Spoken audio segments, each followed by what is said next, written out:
नमस्कार दोस्तों, मेरा नाम संजय चौधरी है। मैं उत्तर प्रदेश का रहने वाला हूँ।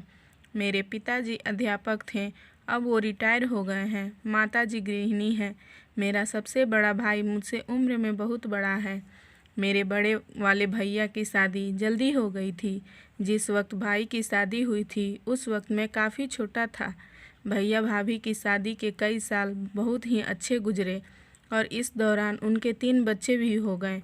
लेकिन कहते हैं कि इंसान को कितनी भी सुंदर बीवी मिल जाए फिर भी उसको पड़ोसन अच्छी लगती है। भाई का गांव की ही किसी अन्य औरत के साथ चक्कर शुरू हो गया। जैसे ही ये बात भाभी को पता चली वैसे ही घर में झगड़ा शुरू हो गया। भाभी ने भाई को खूब समझाया लेकिन भाई उस वक्त औरत को छोड़ने को तैयार नहीं, तो भाभी दुखी और उदास रहने लगी। अब भाभी हमेशा अपने में खोई रहती थी। जो भाभी पहले हमेशा हंसती और मुस्कुराती रहती थी वे अब नीरस रहने लगी। अब मैं आपको भाभी के बारे में बता देता हूँ। मेरी भाभी बहुत ही सुंदर और खूबसूरत महिला हैं। उनका रंग गोरा है। भाभी के 3 बच्चे हो जाने के बाद भी वो एकदम कुंवारी जैसी लगती थीं। एकदम सपाट पेट, तने हुए संतरे और उठी हुई खरबूज, लचकती कमर और रसीली होठ। सच में भाभी कहीं से भी किसी अदाकारा से कम नहीं लगती थी। एक दिन भैया और भाभी में उस बात को लेकर बहुत बड़ा झगड़ा हो गया। भैया घर छोड़कर चले गए और भाभी ने अपने आप को कमरे में बंद कर लिया। घर वालों के कहने पर भाभी दरवाज़ा नहीं खोल रही थी। तब मैं गया और भाभी से बहुत मिन्नतें की। तब उन्होंने सिर्फ मेरे लिए ही दरवाज़ा खोला और मेरे कमरे के अंदर आते ही फिर से दरवाज़ा बंद कर लिया। भाभी मुझे बहुत मानती थी। बचपन में मैं जब छोटा था तब भाभी के साथ ही सोता था और अब मैंने अभी जवानी की अवस्था में कदम ही रखा था। कमरे का दरवाज़ा बंद कर लेने पर घर वालों को मेरे ऊपर कोई शक भी इसीलिए नहीं था क्योंकि भाभी के लिए मैं उनका बेटा जैसा था। ना ही मेरे दिमाग में इस तरह का कोई विचार था। भाभी को बहुत समझाने पर भी भाभी कमरे से बाहर आने को तैयार नहीं हो रही थी और ना ही घर वालों से कोई बात करना चाहती थी। वे बस एक ही बात पर कह रही थी, समझाना है तो अपने बेटे और अपने भाई को समझाओ। मेरी क्या गलती है जो आप लोग मुझे समझा रहे हो। भाभी तो अब कोप भवन से बाहर निकलने का नाम ही नहीं ले रही थी। तभी घर वालों ने मुझे आवाज़ दी और मैं उनके पास बाहर आ गया। मम्मी ने मुझसे कहा, तुम खाना खा लो और अपनी भाभी को भी खिला देना। रात में इसके पास ही सो जाना, ये कहीं गुस्से में कुछ कर न ले। मैं भाभी का खाना लेकर भाभी के पास आ गया। मैंने उन्हें खाना खिला दिया और खुद भी खा लिया। भाभी ने मुझसे पूछा, तुम कहाँ सोओगे? मैं यहीं सोऊंगा आपके पास। तो भाभी बोली, ठीक है, मैं बाहर से बिस्तर ले आता हूँ और यही नीचे बिछाकर सो जाऊंगा। भाभी बोली, मेरे लिए तो तुम अभी भी बच्चे ही हो, इसलिए तुम मेरी बगल में सो जाना। मैंने भाभी की बात मान ली और अब हम दोनों सोने की तैयारी करने लगे। मैं कपड़े पहने ही बिस्तर पर लेट गया। तभी भाभी बोली, तुम कपड़े उतार कर नहीं सोते हो? नहीं भाभी, मैं तो ऐसे ही सोता हूँ। भाभी बोली, ठीक है, ऐसे ही सो जाओ। वे कमरे की लाइट बंद करके अपनी साड़ी उतार कर डबल बेड वाले बिस्तर पर आकर लेट गईं और मुझसे इधर उधर की बातें करने लगी। भाभी बिस्तर पर पेटीकोट और ब्लाउज में लेटी हुई थी। वे मेरे सिर के बालों में अपनी उंगलियां घुमाने लगी। तभी भाभी ने मुझसे एक सवाल पूछा, मैं तुम्हें अच्छी लगती हूँ? मैंने हाँ में जवाब दिया और कहा, जब आप रोती हो तो मुझे बिल्कुल भी अच्छा नहीं लगता है। भाभी, तो तुम मुझे प्यार करते हो? हाँ। भाभी, मेरी बात मानोगे? हाँ। भाभी, किसी से कुछ तो नहीं कहोगे ना? नहीं कहूँगा। भाभी, सोच लो। हाँ, सोच लिया। भाभी, पक्का? हाँ, पक्का सोच लिया। भाभी, ठीक है, मैं जो बोलूँगी वही तुम्हें करना पड़ेगा। हाँ, जो कहोगी मैं वही करूँगा। अभी तक मेरे दिमाग में कोई ऐसा विचार नहीं था कि भाभी ऐसा क्यों बोल रही हैं। भाभी, मैंने आपकी हर बात मानी है, आपकी कभी कोई बात किसी को नहीं कही। भाभी, हाँ, सो तो है, तभी तो मैं तुमसे प्यार करती हूँ और तुमको मानती हूँ। हाँ भाभी, मैं भी आपको बहुत मानता हूँ। भाभी, मैं एक बात पूछूं तुमसे? हाँ भाभी, पूछो। भाभी, कभी किसी के साथ कुछ किए हो क्या? भाभी, सेक्स नहीं। भाभी, मतलब अभी तुम्हें कुछ नहीं आता है? नहीं, ऐसी बातें कौन किसे सिखाता है? भाभी बोली, मैं तुम्हें सिखा सकती हूँ, अगर तुम किसी को कुछ न कहो तो। मैं आश्चर्य के साथ भाभी को देखते हुए बोला, भाभी, आप आज आपको क्या हो गया है? फिर भाभी ने मुझे देर तक समझाया और कहा, जिस औरत का मर्द अपनी औरत को छोड़कर दूसरी औरत के साथ सोता है और अपनी को पूछता भी नहीं है, तो उस औरत के पास सिवाय मरने के कोई और रास्ता है क्या? अगर मैं बाहर मुंह मारूं तो तुमको अच्छा लगेगा? मैं भाभी, आप जो भी बोलेंगी मैं वही करूँगा, लेकिन आप मरोगी नहीं और बाहर किसी के साथ कुछ करोगी नहीं। भाभी, ठीक है, अगर तुम मेरी बात मानोगे तो मैं कुछ भी नहीं करूँगी, मैं आपकी सारी बात मानूँगा। भाभी, ठीक है, अब तुम अपने पैंट शर्ट उतार कर बिस्तर पर लेट जाओ। मैंने वैसा ही किया और मैं अपने कपड़े उतार कर सिर्फ अंडरवियर बनियान में बिस्तर पर आकर लेट गया। भाभी ने अपने सारे कपड़े उतार दिए।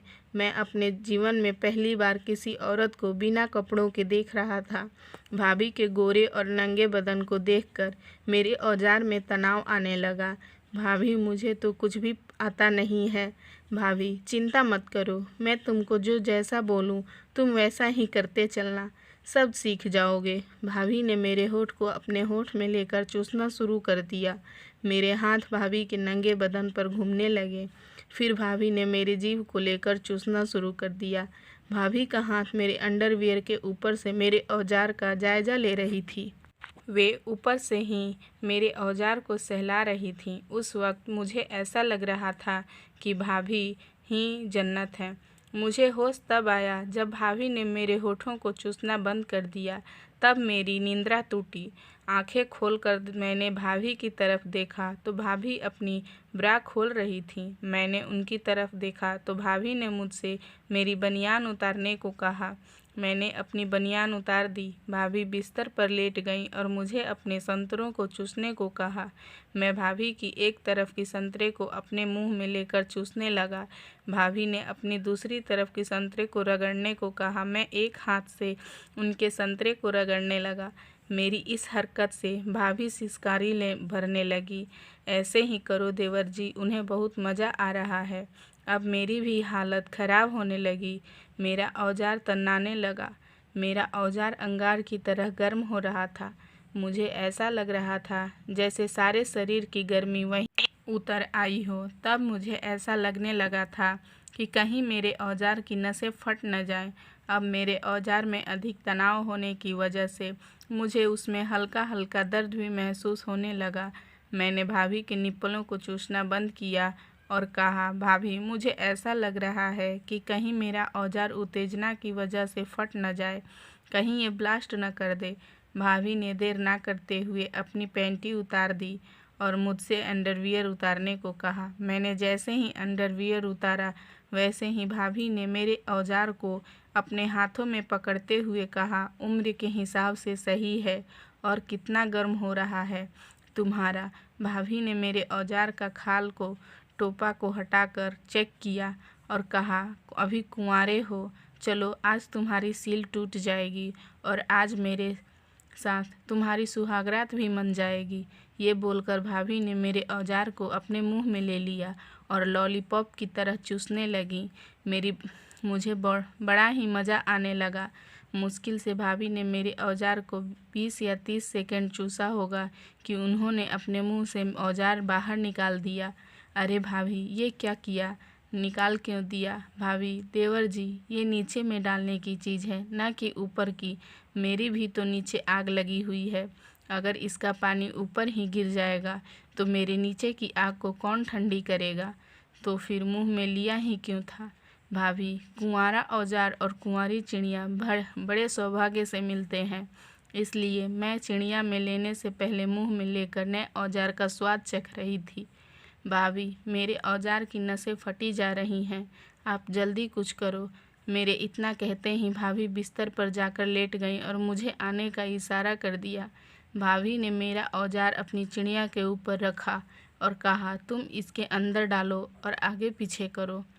भाभी नसें तना रही हैं और औजार में हल्का हल्का दर्द हो रहा है। भाभी, तुम इसे चिड़िया के अंदर डालो और आगे पीछे करो, सब ठीक हो जाएगा। मैंने भाभी की बात मानकर अपना औजार भाभी की चिड़िया में डाला और आगे पीछे करने लगा। जब मैंने अपना औजार भाभी की चिड़िया में डाला तो भाभी आराम से मेरे औजार को निगल गईं और बड़ी मस्ती के साथ आंखें बंद करके जुतवाने लगी। अपने दोनों हाथों से अपने दोनों संतरों को मसलने लगी। भाभी, ऐसे ही देवर जी, बहुत अच्छे से कर रहे हो, ऐसे ही करो। मैं औजार को अंदर बाहर किए जा रहा था, मगर शुरू में मुझे अपने औजार में हल्की सी जलन हो रही थी, पर अब कुछ नहीं हो रहा था। सिर्फ चिड़िया में औजार की रगड़ का मज़ा आ रहा था। भाभी, ऐसा लग रहा है देवर जी, औजार की जगह तुमने जलता हुआ अंगारा मेरी चिड़िया में डाल दिया हो।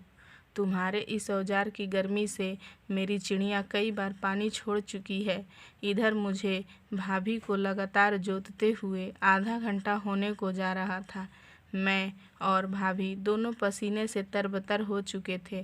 तभी भाभी को जोतने में दर्द और आनंद की मिश्रित अनुभूति एक साथ हो रही थी। अब मैं अपनी मंजिल के करीब आने वाला था और भाभी की चिड़िया में मेरे औजार ने पिचकारी दे मारी। मेरा पानी निकलते ही मैं भाभी के ऊपर निढाल होकर गिर पड़ा। मेरे पूरे शरीर में जान सी निकल गई। मेरी सांसें तेज चल रही थीं। कुछ देर तक मैं ऐसे ही भाभी के ऊपर पड़ा रहा, फिर भाभी के बगल में बिस्तर पर लेट गया।